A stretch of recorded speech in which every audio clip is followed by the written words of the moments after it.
be a millionaire in all 6 aspects of health. That's right. It's not just about a big financial bank account, although we will talk about that today. Every week, we share tips to improve your physical, intellectual, social, spiritual, mental, and financial health. Today, we are focusing on your financial health and the topic of a money mindset. If you have never seen Millionaires Are Made, this is the show built on the fundamental beliefs that every person you meet knows something you don't, and there's something to be learned from everyone in this big, beautiful world.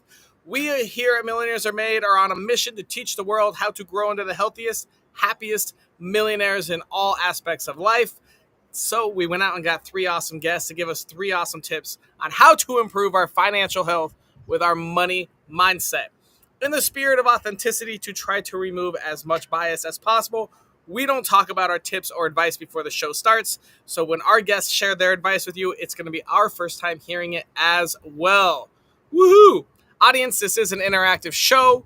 We would love to have your comments and questions at any point. Just drop a comment and we'll ask the question live on air.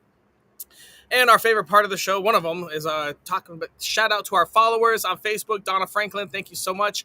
Instagram, Sarah Wilson, you're awesome. TikTok, Amanda, and YouTube, Embolden Adventures. You guys are awesome. Thank you so much for following. If you want to get shouted out, all you got to do is click that follow button. If you are looking and watching this show and you want to be a guest, we'll drop the link right now to be a guest on our show. It's really easy, and I already know you have something awesome to share. Everyone does. So give us a topic, whatever you want to do. Sign up for one of our shows. We'd love to have you.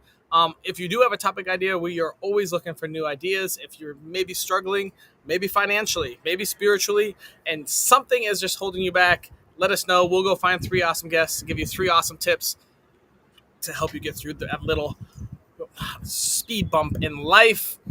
If you like what we do, all gathering people to share awesome tips and advice, don't forget to help us out. Send your stars, share our feed, like it, subscribe, however you're watching.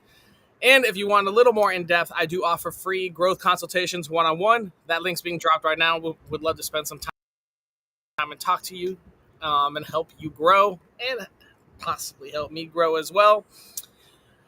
One last announcement before we get to our sponsors is we now have merchandise. That link's being dropped. We got shirts, we got mugs, calendars, all that fun stuff. Feel free to grab it and be part of the Millionaires Are Made family. And this episode is brought to you by one of our favorites, Craig Zakowski, a human behaviorist and mentor who helps entrepreneurs discover their true identity, purpose, and achieve growth in business as well as life, which is the ultimate goal of all entrepreneurs. Next up, thank you so much, Sarah Jones, who used to be buried in debt in a failing marriage, but still had a bunch of money, didn't know what to do with it. So Sarah scratched all the big name programs for getting out of debt and decided to learn the financial foundations. Now she goes around the U.S., maybe the world, traveling in RVs and cars, and has a big setup with her husband, happier than ever, and teaches people how to build healthy financial foundations. Oh boy, our next sponsor is awesome. Dana Record, empowering over 30 plus individuals with essential end of life planning knowledge. I know it's a tough topic. It's not fun. And Dana's there to help you. She helps families reduce your stress and navigate loss with clarity, preparedness, and peace of mind. Our next sponsor is Roxandra, who is a passionate mom of 2 under 2. She hosts her own awesome podcast, is a speaker and founder of Super Moms Magic Circle, who helps heart-led moms turn chaos into clarity and build soul-aligned success. Check out her Facebook group. And without further ado, that means we are ready to bring out our first guest. One of our favorites here, his name is Steve. Steve, tell us, who are you? Oh, sometimes it's hard to figure that out. Anyway, You got 1 minute. my name is Steve Selengut. I guess the easiest description is that I am a financial professional. I've been both an investment manager for other people's money. I've run my own coaching business since selling that business back in 23. I run an income investing educational community, and I'm the author of a 7,000 copy selling finance book called Retirement Money Secrets, which just this year has received the American Legacy Book Award for business, personal finance, and investing. So that's who I am. Hell yeah. Congrats, Steve. Go buy his book. Link is just dropped. All right, Steve. Well, I've got an important question for you right now. If I wanted to improve my financial health with a money mindset, what tiny piece of advice would you give me? Okay. It's a major mindset change that most people, particularly people who are investing in the American markets and having advice from that sector of our economy, is to start looking at your portfolio in terms of the amount of income it produces instead of the amount of market value you have. Okay. Okay. So you're going to change your mindset from a focus on growing market value and finding wealth to growing the income produced by your portfolio so it can eventually replace your work income and give you the ability to do whatever you want to do with your life because you have enough income. You can change jobs, change professions, travel, whatever you need to do, and not worry about the directions of the market. Okay. Okay. So tell me this, Steve. What are ways that your portfolio can produce income for you? Okay. Everybody who tracks the market has heard about dividend investing, and that's mostly with common stocks that pay dividends. But there are um, investment funds, managed investment funds in the form of trusts, pass through trusts that have existed since the early 1800s, called closed end funds. And these managers, just like ETF managers and mutual fund managers, their portfolios contain all the various stocks on the New York Stock Exchange that you could possibly be, and the Nasdaq that you could possibly be interested in. And they also have income producing funds with corporate bonds, government bonds, mortgages, REITs, all the different types of income investing that are out there. And since they're not designed to grow in market value like normal equities would be, they're designed to produce income. All the growth in the market becomes translated into income that they send through um, to their shareholders.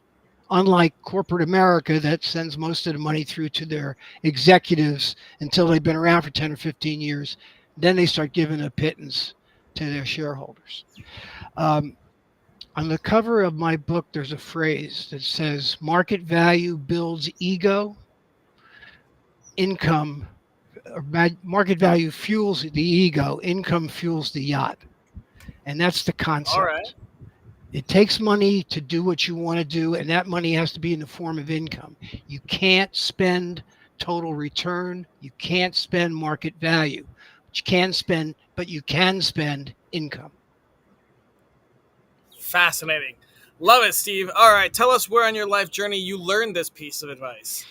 I learned about the income focus from the very start. My father was a uh, construction, development. He had rental properties. He sold properties. He swapped properties, and he was vertically integrated, which means he owned the lumber yard that got him all the materials he needed. He insured the people, auto and home. He Wow. even he even played banker and loaned them money at a lower rate than the banks.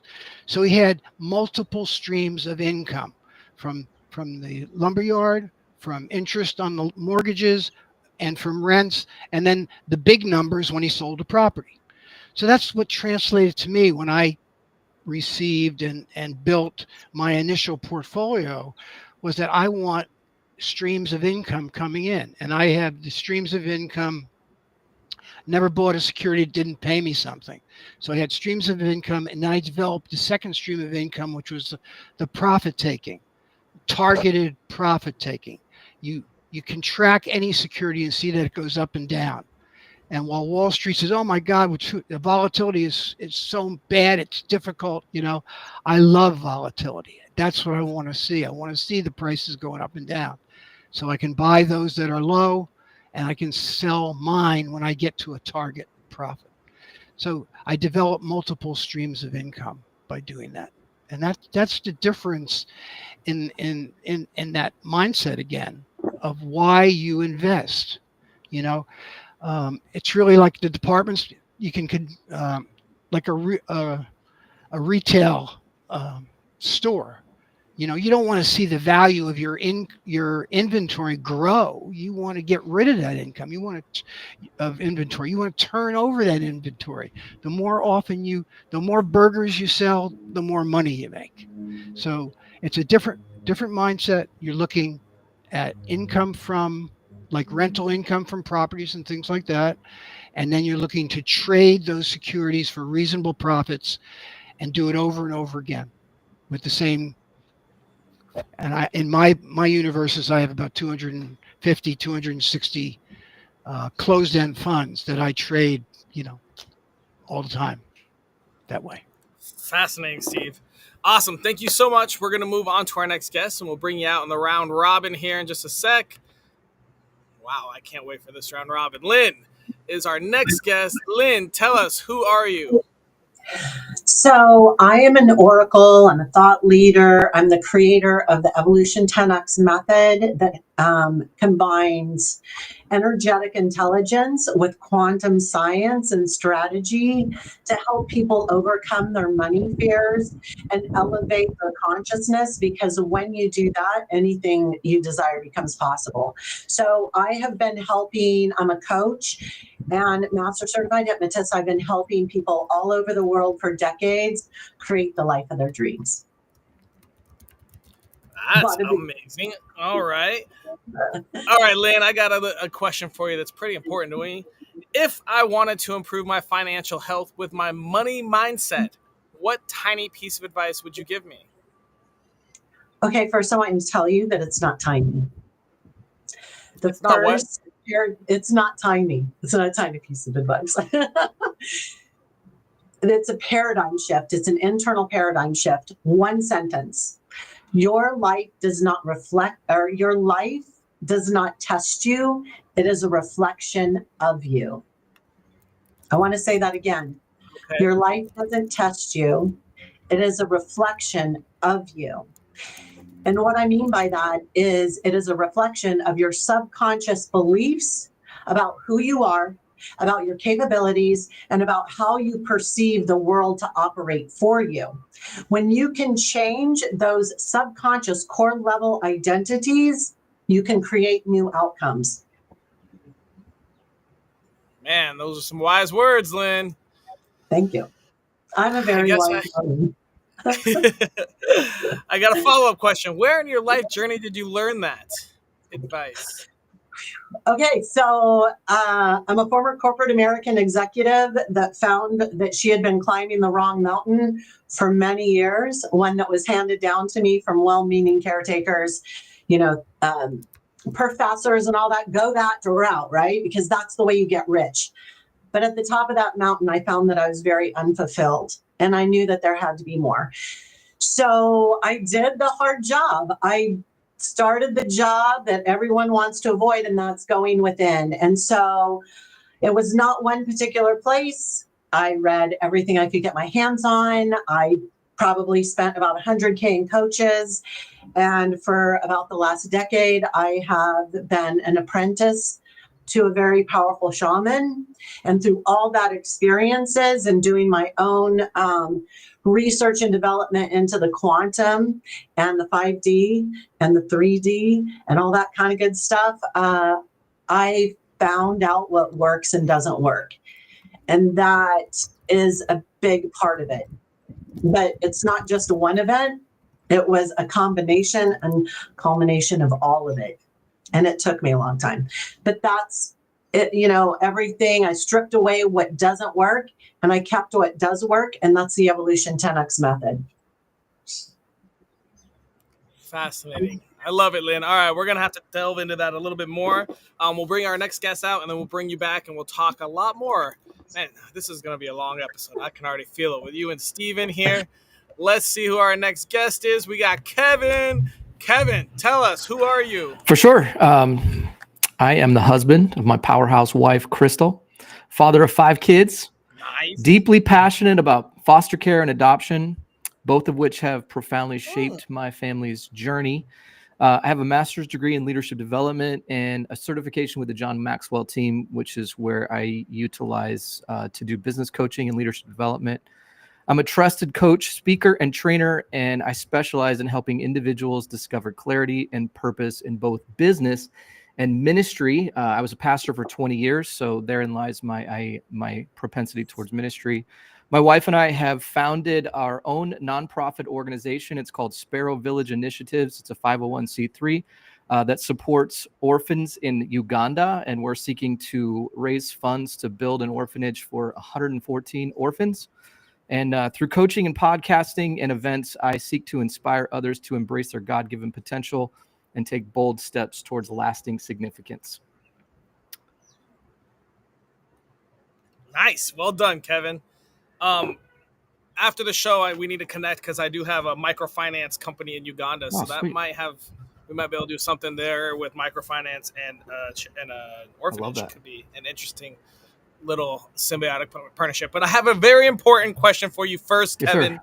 If I wanted to improve my financial health with my money mindset, what piece of advice would you give me? Yes, sir. Quite simply, challenge every scarcity thought with truth about abundance, and then act daily like the outcome you believe is already unfolding. So spend all your money because you're already a billionaire. Got it. 100%. I actually preached that message, and I said this.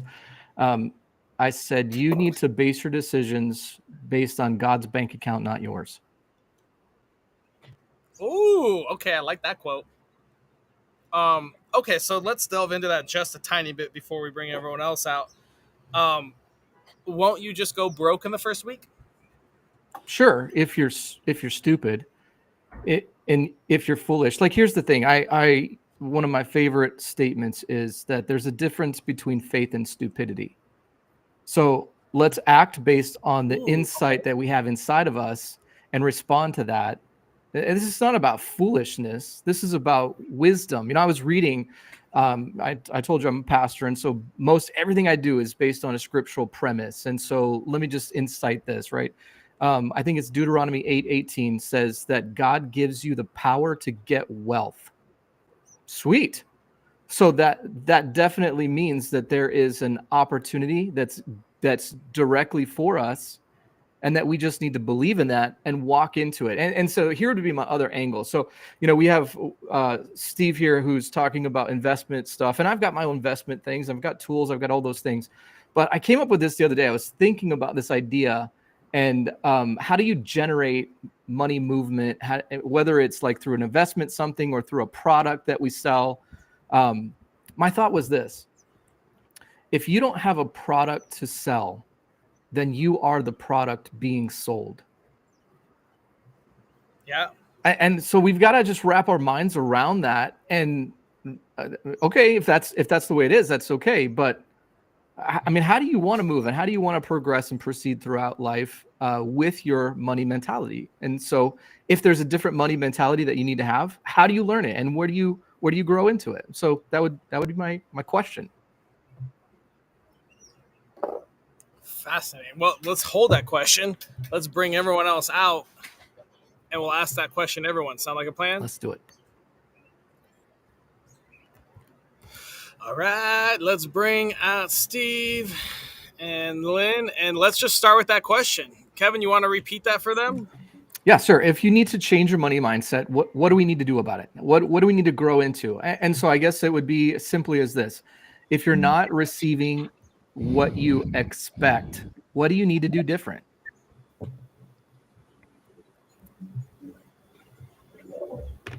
You want me to chime in? I'll go. Yeah, go ahead. This is for everyone. So this goes back to what I was talking about as your life being a reflection of who you are on the inside. So in order to change your external circumstances, you need to reprogram your subconscious to reflect that frequency in which you desire. So the whole, like when we're talking about what it's going to take those three principles. It's going to take quantum mechanics and the basic knowledge of your physical brain. It's going to take that energetic intelligence, and then you need a strategy to put in place to be able to make that reprogram that subconscious, because quantum mechanics has proven that through the double slit experiment that whatever we believe true or expect on a core level is going to influence our outcome. So simply by believing something to be true, and I'm talking on a core level, I'm not talking about from your frontal lobe, I'm talking about from your subconscious. Whatever you believe to be true, whatever you expect to happen is going to influence the results. And that's quantum mechanics. Right? Yeah, because it literally defines what you will and what you will not do. Exactly. What you believe about yourself and your own capabilities, you're basing that on past experiences and your own indoctrination that has given to you from religion or from the government, wherever, right? Or from the way that you were raised, the dinner table conversations about what your dad said about money when you were a kid. Or even more powerfully, what they said about you and your own capabilities, right? And so our brain our subconscious has finite memory, and it's going to remember everything from birth. So my money story is that, and Lynn, I think we associate a little bit like this, but my money story was that I grew up with a poverty mentality, right? And I think it was like the light switch went off when I was about 40 some years old. And I recognized the fact that no one's getting me out of this. I'm either going to have to, I'm going to win the lottery, or I'm going to change the way I think. And so I started attacking that way I think. But how do you get to a spot where you recognize that nothing is going to fundamentally change for me until I start thinking differently? And then what do you do to think differently?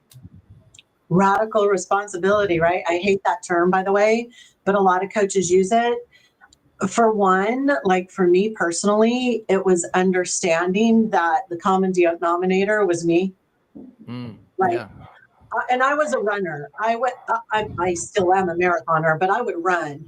I would change jobs. I would change, like, all in my career. I'd move from city to city, relationship to relationship, searching externally for my fulfillment and happiness, thinking if I just found the right job or, the right company that represented my values. And what ended up is I had the dream job. I had the multiple six-figure business. I had the great boyfriend in the penthouse apartment. And I still felt like I was in the depths of, like, I was overwhelmed, stressed out, and all that. The first step is to become aware that it's you, right? And then you need the method. You can't meditate your way through change. I tried it. It doesn't work that way, right? So we have to reprogram those belief systems. I'm not saying that meditation is not a valuable practice at all, but we can use it. Like it's great for health, but it's not going to reprogram our subconscious. That's a whole nother method. Yeah, for sure. Steve, where do you fall into this? Where do you think about thinking about money? What's your mentality with money? I've been very fortunate in life. I didn't have the experiences that you've spoken about. I was in a situation where money was not ever a problem. It was more of a thing. You got it, buddy. Don't lose it. Come up with an approach that you can grow it, and come up with a path that you want to follow. So I had two things going on at about the same time. I obtained or received the ability to manage my own investment portfolio when I was 25. At the same time, I was working in a job that, although it got me to see nice places in the country like Syracuse and Rochester and much of Long Island, and I wound up commuting, you know, a 9 to 5 job that started for me before 7 in the morning, commuting from North Jersey into Manhattan. So I had to, and I wasn't going anywhere. And I didn't really think much of this company other than when I got a position that paralleled my need to develop the ability to manage my money. I was in a pension investment department and I learned a lot about what was inside those managed programs. You guys call them 401ks. We used to call them defined contribution plans with various names like profit sharing plans and stuff like that. So I got to that point where I said, I do not want to do this commutation to New York, particularly in the winter, never knowing when you're going to get home. So I made it a point to, with this money I had, I developed an approach that focused on growing my income. So at the point that I could, flip it to the employer and start to grow income for friends and other people that I met and start my own business. So Wow.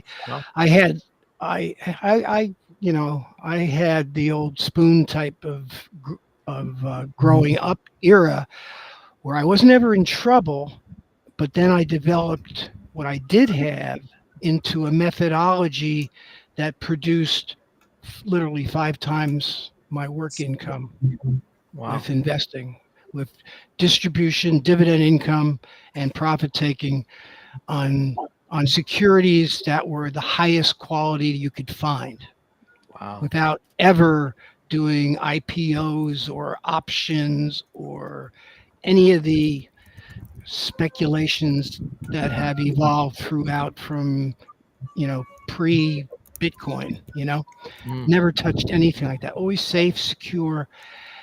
And I always had this level of confidence that I knew I could do this, which a lot of people, I don't know. I don't know. In my generation, I think people had a lot, were ingrained with a sense of confidence earlier and my experience has been with my great There's a big grandchildren financial and children. difference too.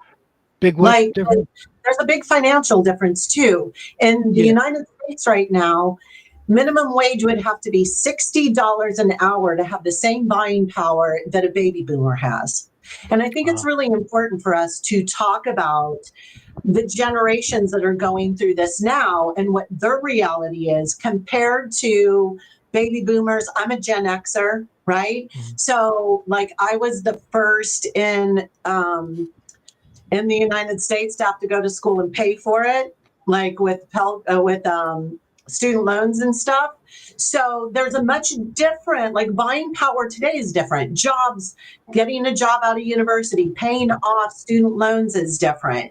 Like, I think these are things that need to be addressed both with practical knowledge like yours, Steve, like how you can take what you have and move forward. But it's really important too that we speak to people that are feeling the worst than they ever have in their life and they have a degree and they're feeling hopeless, right? How can you shift that perspective and help them get out? Because what I know is I've been broke as hell in my life and in recession and I've survived, right? Like I made it through. Yeah. And I was able to live in a house and drive a car and feed myself. There were times that I was on government food, but it is what it is, but I still managed to make it through that. So I think that when we're talking about money mindset, it's really important to know that there's a generation that came after us, all of us right now, that is struggling much, much harder financially than we were. And they're being taught a very different mindset about themselves, about how money operates in the world, about what they can expect and manifest. This generation that's coming out of university doesn't even think that they can buy a house. right? They are living with their parents again, which I don't necessarily think is a bad thing. But I think it's really important to address what they're thinking about too, the direction of their mindset. Like, I'm never going to have enough money to live on my own. I'm never going to be able to buy a car. I'll never be able to find a good enough job that pays one job that pays me to live. Right? 67%, the statistic just came out last month, 67% of Americans don't even have enough money coming in for minimal quality of life. Yeah. Okay, I want you to process that. Minimal. Yeah, that means crazy. they're not even able to put food on their table. So when we're talking about mindset, I really think we need to start, and I'm telling this to myself too, because I own a home. I just laid down $25K for solar panels on the top of our roof this morning, right? Like, I also need to start going, wait, how can we help this generation that's going to shape children's lives after this, right? And I used to foster kids, so I really respect that, Kevin. I love it. Yeah. But, like, these are the kids that are shaping the future. Mm-hmm. I think it really lies down in the terms of what we give them permission to think or believe. So, we're talking about mindset. Can I just brag on my son for a minute? My son is 17 years old. He came to me at 15 and a half and he said, Dad, I want to start a car washing business. And so I'm thinking, good God, like, this is how this is going to go. I'm going to be driving my son around town for a $10 car wash job. No. He is now, he'll turn 18 in a month from now. And so he's been doing this for 2 years. He's making about $15,000 a month doing mobile car detailing. He just bought his dream Porsche 2 months ago at 17 years old. I literally had to go, we had to work out a deal because he wouldn't, a bank wouldn't work with him on this. He can't even get a business bank account because he's too young. He's like, I'll put 30 grand in the bank account right now. They're like, no, you're too young. Like, this, what is with our world that they won't allow kids to be able to grow it? It's no wonder, the pattern says, no, you have to start at the very bottom. You've got to go to McDonald's and flip the burger before you can grow into anything else. And I joke with my son, I'm like, you are permanently scarred for life. You can never go get a job, like a regular job, and get a regular paycheck. Like, he literally, he produces jobs right now that are like $125 an hour.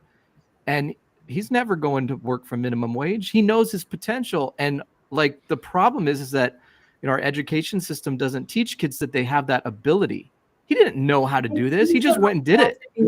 Right? They teach them how to be employees, how to work really hard. That's where I found myself in an office working 70 hours a week. Sure, I was making money, but I had no free time. I had no life outside of it that was bringing, we're just taught, work harder. And the truth is, working harder does not equal more money. If it did, all those single moms with 2 jobs would be making bank, right? All those people working in the fields and the vineyards. It's not I made about that statement. Beliefs. Yeah, what? There's I made that sides. statement in my intro. If you don't have a product, you are the product.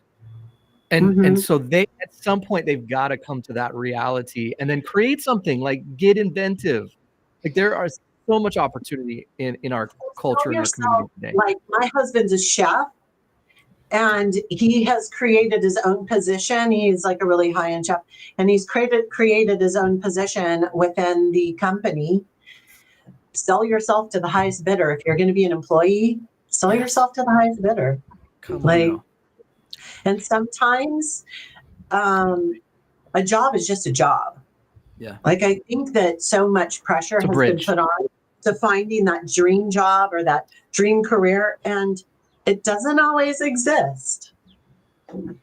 True. Right? It's apparent to me that there's a wide range in money mindset between your generation and where I am at 80. And there aren't too many people in a higher generation than me that are left. But and so all the others, I'm really, and it's true, I'm really focused with those between us that have made all the observations and clarities that you guys are developing and have already done and your kids done.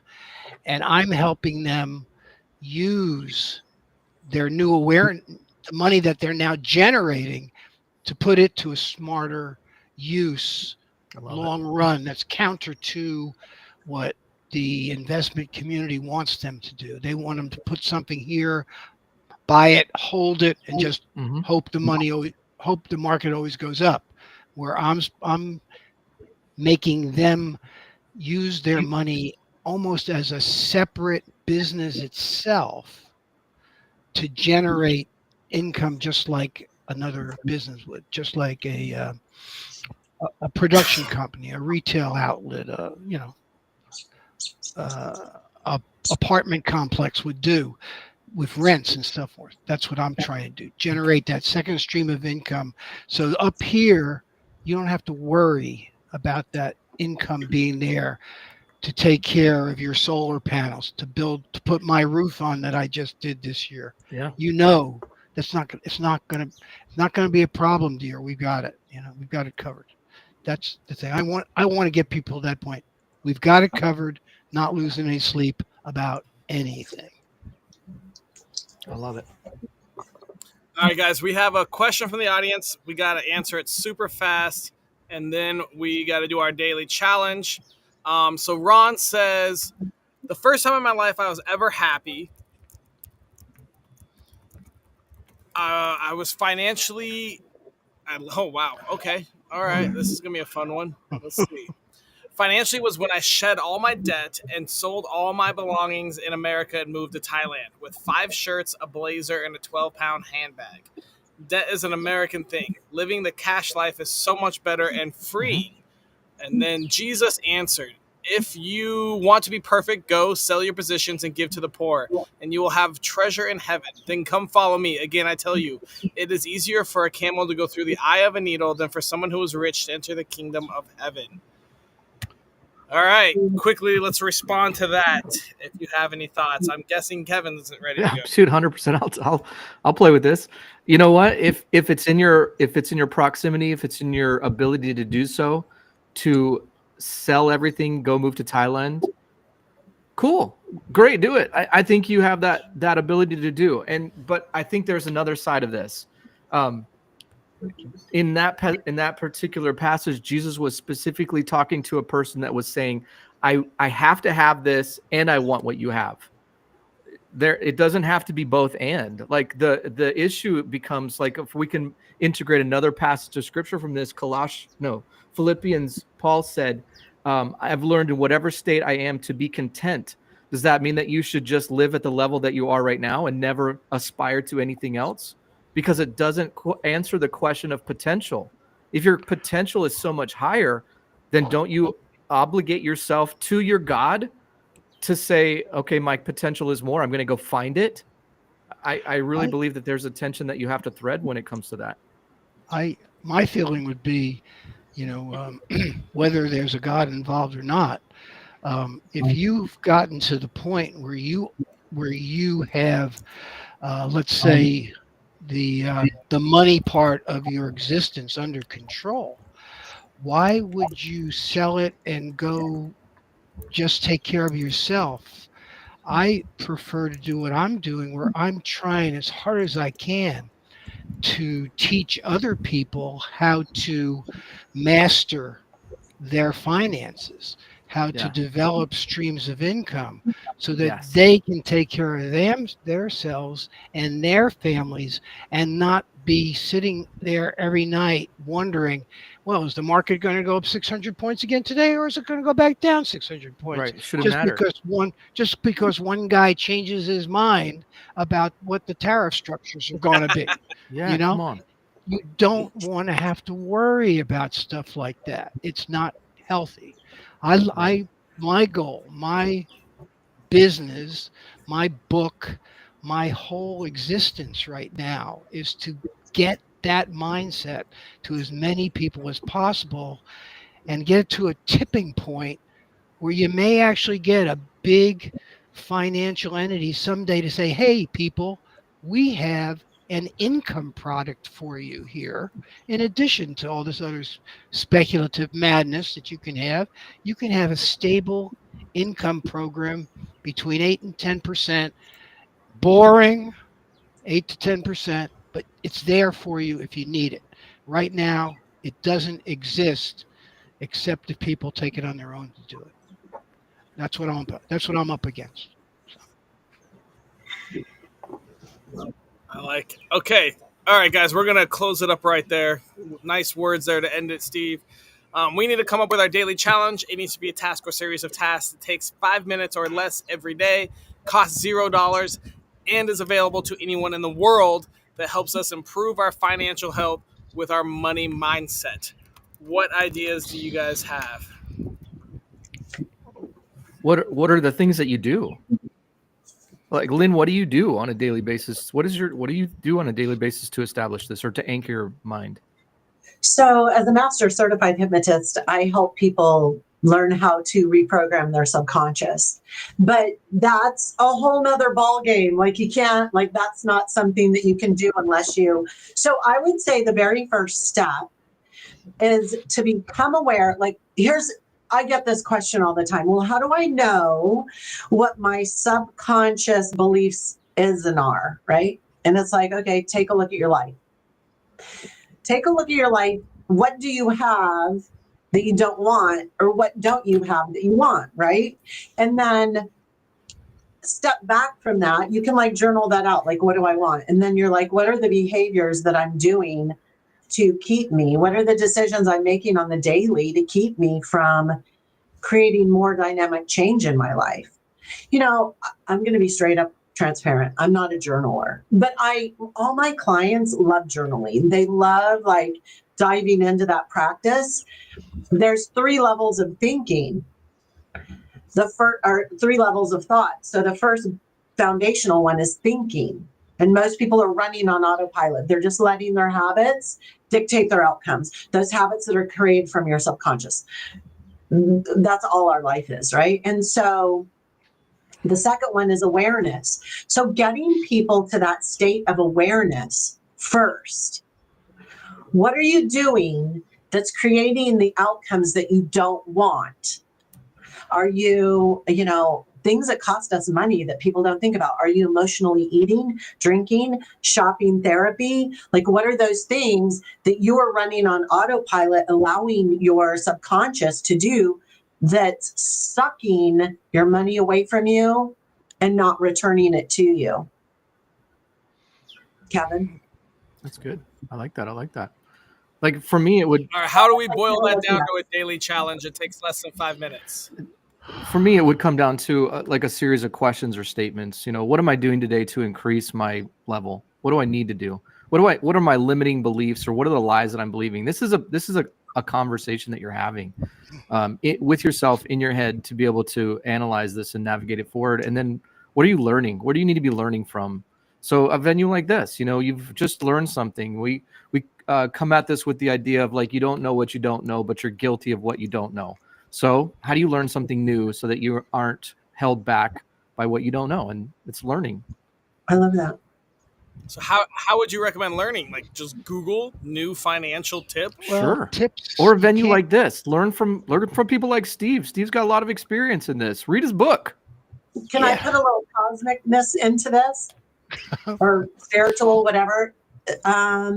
Set your intention and ask for it. And like when you ask for the master will appear, right? Be open to the signs that are sending you in the direction. If you are watching this right now, you are being called to, and you're still on it, right? They're being called to really start changing their life.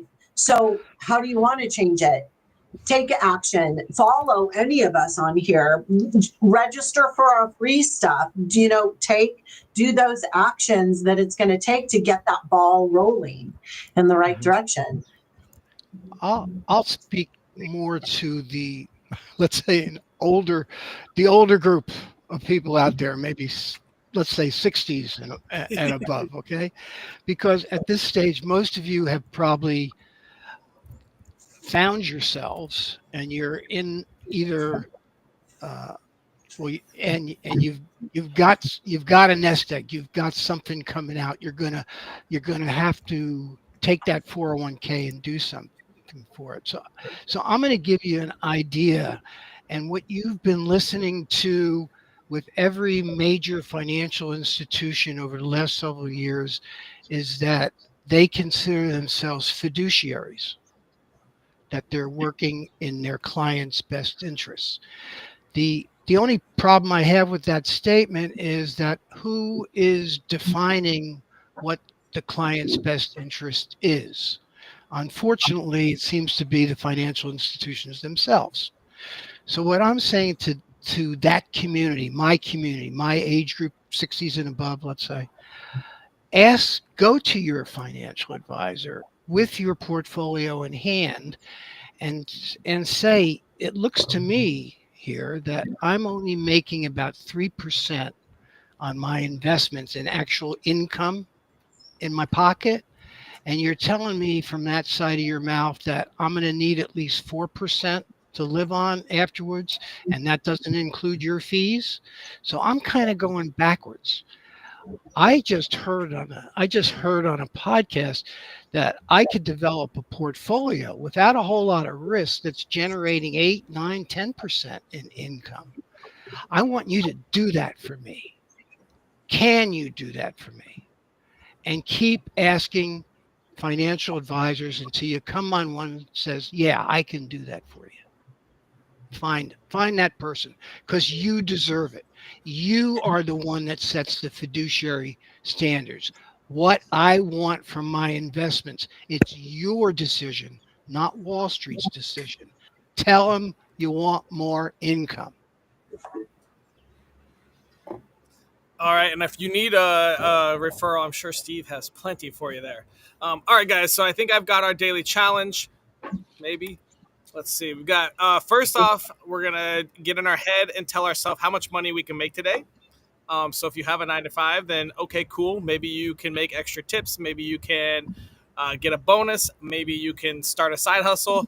Who knows? But every morning, if you're like, today I'm making 200, today I'm making 500, today I'm making 100, or I mean, it's okay too to be like, today's Sunday, I'm sitting on my ass, I need a break. Today I'm making 0. But I like the idea that most of you guys talked about getting money on your mind early on, and setting those intentions.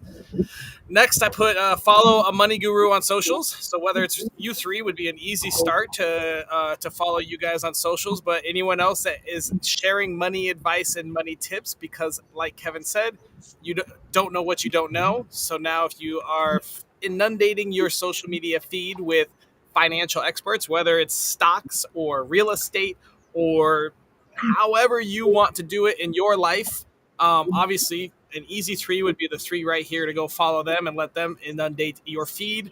And then the next one is we're going to invest $1 a day into an income producing stock, since Steve will not let us forget about that. So that means we're going to spend $7 invested in the next week. If you have questions on how to do that, I mean, you can download Robinhood, Webull, Thinkorswim, thousands of different ways, but just reach out to one of us if you have questions on that. And then we'll all start having income producing stocks, and Steve will be so happy. And